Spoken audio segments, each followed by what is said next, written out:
Hello students, today we will be going through the last two topics of module 1. The first one is the simplified IoT architecture. So as you all know, IoT model includes core layers. As you all can see here in the figure, a simplified IoT architecture has core IoT functional stack and IoT data management and compute stack. Okay, so these layers include things that is you can call it as a edge layer. Then you have communication network and applications layer. So this model separates the core IoT and data management into parallel and aligned stacks. So as you all can see, the core IoT functional stack is separated from the data management compute stacks, and this allows us in careful examination of the functions of both the network and the applications at each stage of the compute IoT system. So in general we can tell that we get to know the better visibility into the functions, or we can directly look into the functions of each layer separately. So the network communication layer of the IoT stack includes a vast array of technologies. For example, consider as sensors. Okay, you have a sensors which are to be connected to a network, and this can, so the connecting a sensor to a network can be done in many different ways. So this communications network layer must provide, or it should consolidate all these sensors together. It should offer gateway and backhaul technologies, and also bring the data back to the required location for analysis and processing. Okay, so and it may also contain traditional technologies like tunneling, VPN technologies, that is virtual private networks, then IP based quality of service, convention layer 3 routing protocols, all these things. So this can be present in the communications layer, and it also has a security capabilities such as firewalls and encryption access control lists. So this is about simplified IoT architecture. Then you have to study about the core IoT functional stack. So here, this is the extended figure of the earlier simplified IoT architecture.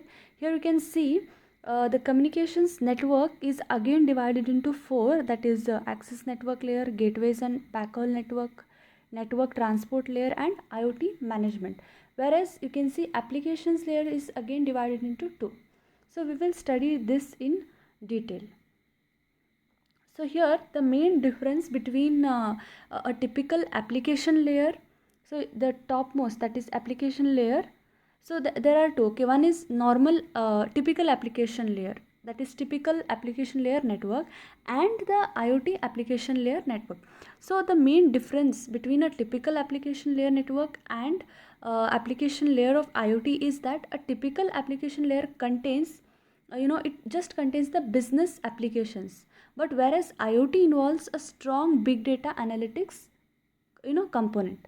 So in a typical network will not compute your things, but whereas if you have IoT network, it will collect the data, and plus it will try to analyze the data and process it. So this is the main difference between a typical network application layer network and a IoT network. So next we will study about the core IoT functional stack. So as you all know, IoT networks are built around the concept of things, or smart objects performing the functions and delivering new connected services. And as I've already told you, IoT is not just one or two devices. It is a huge set of technologies, set of devices, and so on. So here you have four layers. The first one is things layer. Okay, things. So at this layer, each we will just glance all the layers. Okay, in brief. So here you have first one, that is things layer. We will just go through that. So here things layer. So in things layer is nothing but you have all the devices deployed to a particular network. All the sensors, actuators, these are the things. Okay, and here the classification, you can classify the smart all the smart objects based on certain criterias. Okay, here they have listed some of the criterias. The first one is, there are I think five criterias. The first one is battery powered or power connected. So here this classification is based on whether the object carries its own energy supply or receives continuous power from an external power source. So if it is a battery powered, then it can be carried anywhere. It can be a mobile device. But if it is power connected, then it is, you can tell it is a static. So the first method to differentiate between smart object is that you can use a this criteria, that is classification criteria, based on a whether it is the object is a battery powered or it is direct power connected. And next one is mobile or static. So again, this classification is based on whether thing is moving or it is at a static place, or it is located at one place. For example, if you locate a sensor to a tracking device or a vehicle, and if you attach a tracking device to it, obviously it is not a static, it moves. So here they have given, for example, a location sensor or moving goods in a warehouse or factory floor. So again, it is a mobile, it's not a static, instead it is a mobile, you can classify that particular into a mobile device. Okay, so next is low or high reporting frequency. So again, this classification is based on how often the object should report monitored parameters. So again, they have given a best example here, that is a rust sensor may report values once a month. So you don't have to take daily report in order to check whether it is rusted or no. So but if you compare a motion sensor, so motion sensor may report acceleration several hundred times per second. Okay, so you require immediate update. So this is the difference based on low, it has low frequency or high frequency reporting rates. The next is simple or rich data. So this classification is based on the quantity of data exchanged at each report cycle. So for example, a humidity sensor in a field may report a simple daily index value, that is on a binary scale of 0 to 255. While an engine sensor may report hundreds of parameters, which may include temperature to pressure, gas velocity, compression speed, carbon dioxide, and many others. So here you can see it's a rich data. Okay, this is again one of the criteria on which you can classify. Next is report range. This is also very important. So this is again based on the distance at which the gateway is located. Again, they have given an example here. So for your fitness band to communicate with your phone, it needs to be located a few meters away at most. So if you keep it 10-15 long distance, you cannot get the reading. So that is that is report range. Okay, next is object density per cell. So again, this is nothing but how many objects can be connected per. So this classification is based on a number of smart objects over a given area. Okay, how many objects can be connected. So that is again, okay, one of the criteria. Next, you'll be studying about communications network layer. So communication network layer is again a very important. So when you have things, so if you have things in a IoT, obviously you need communication. So they need to communicate with an external system. So in many cases, this communication may be wired or it may be wireless. So again, this communications network layer is classified into 4 sublayers. The first one is access network sublayer. So again, this is typically made up of wireless technologies, and the sensors will be connected to them, and it may be sometimes it may be wired also. So here again you have to study the types of connections, that is network. And again, the access network can be of your choice. For example, cellular is indicated for transmissions beyond 5 km. So you can achieve a successful transmission for a shorter range using this cellular. Whereas if you use a Zigbee, it is expected to be efficient over a range of few tens of meters.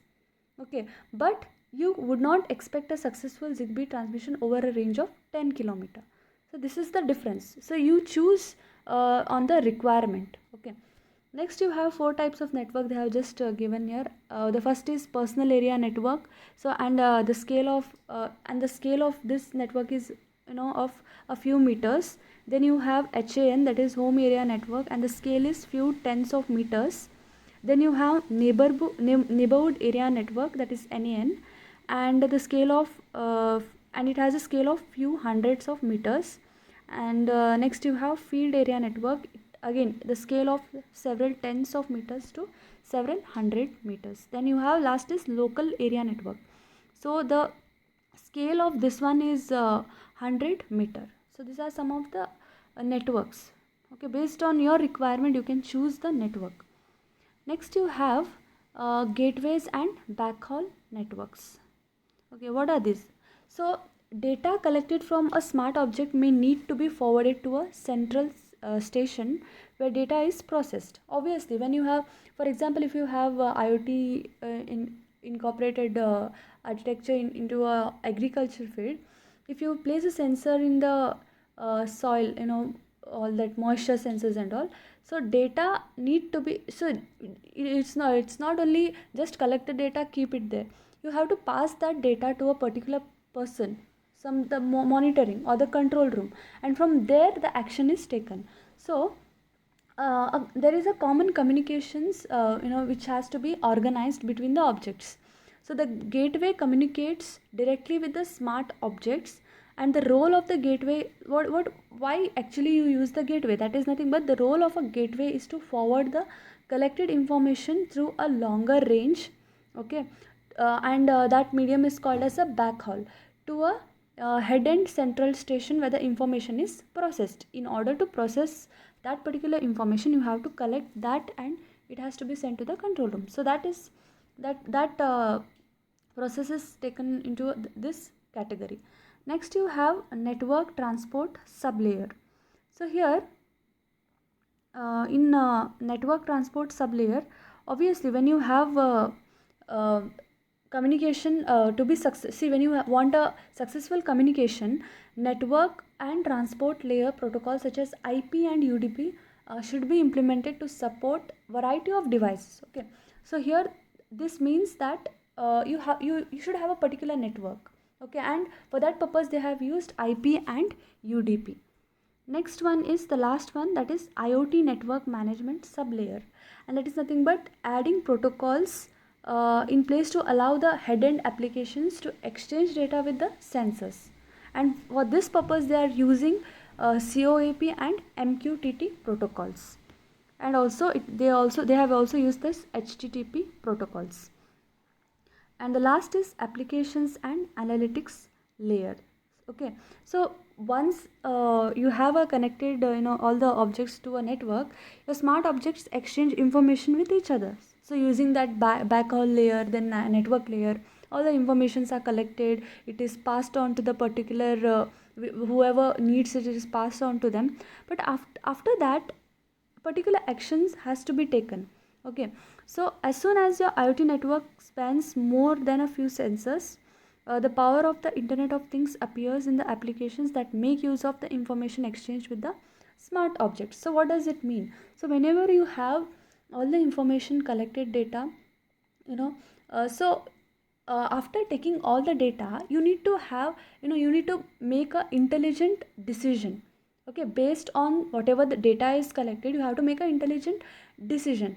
For example, if you have a moisture sensor, again agriculture, this thing, if it has a lot of moisture, then you can give that based on the information you can decide whether a plant needs more water or it is enough.